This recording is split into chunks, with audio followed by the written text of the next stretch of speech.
Hi, and welcome back. In this video, we will deep dive on the sprint backlog as one of the key artifacts in Scrum. The sprint backlog, in many cases similar to a Kanban board, helps us visualize the amount of work that a team wants to get done during one sprint. You can visualize it by using the same columns as a lot of Kanban teams use, for example, a backlog column, an in progress column, and ultimately a done column. But you don't have to do this.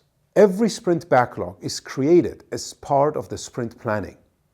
And the sprint backlog, similar to the other artifacts in Scrum, comes with a commitment, which is the sprint goal. We will have a dedicated video for that sprint goal.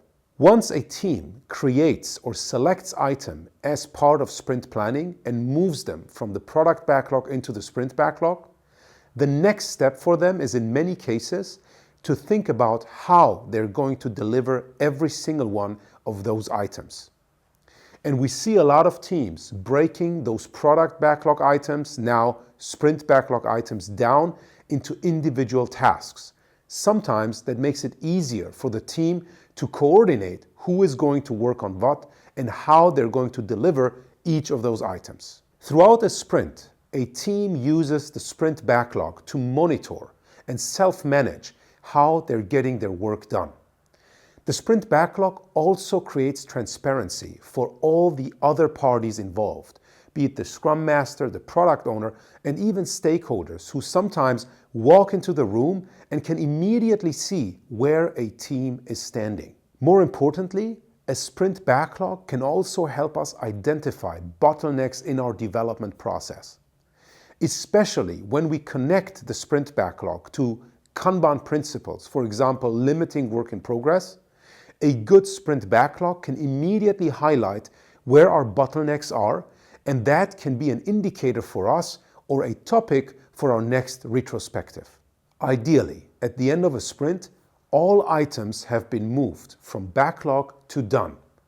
But that doesn't happen always. As we know, life is not ideal.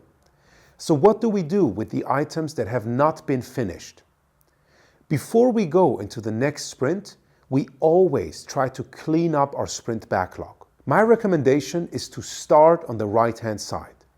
So everything that's done, you can immediately archive them.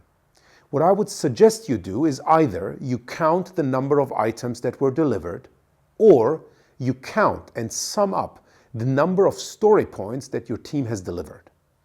This is then your velocity.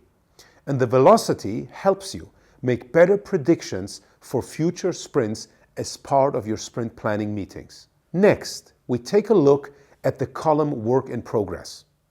If you have started working on something, but it's not been done or finished within your current or past sprint, you still move it back into your product backlog. It is then at the discretion of the product owner at which position they want to keep it. Do they still believe it's the highest value and the most important item? Then it ends up at the top of our product backlog. If not, it might end up further below. Last but not least, we take a look at the column on the far left. Anything we had selected for that sprint, but we didn't even get to start with those. And that's fairly simple. Similar to everything that was in progress, we also move these items into the product backlog.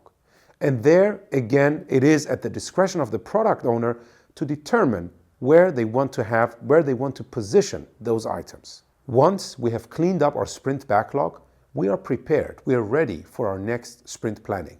And then everything starts from the beginning.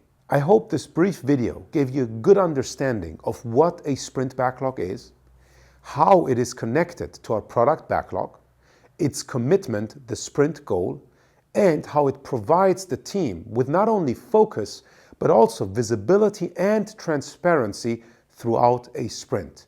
And by that, help us do better empirical process control. See you in our next video.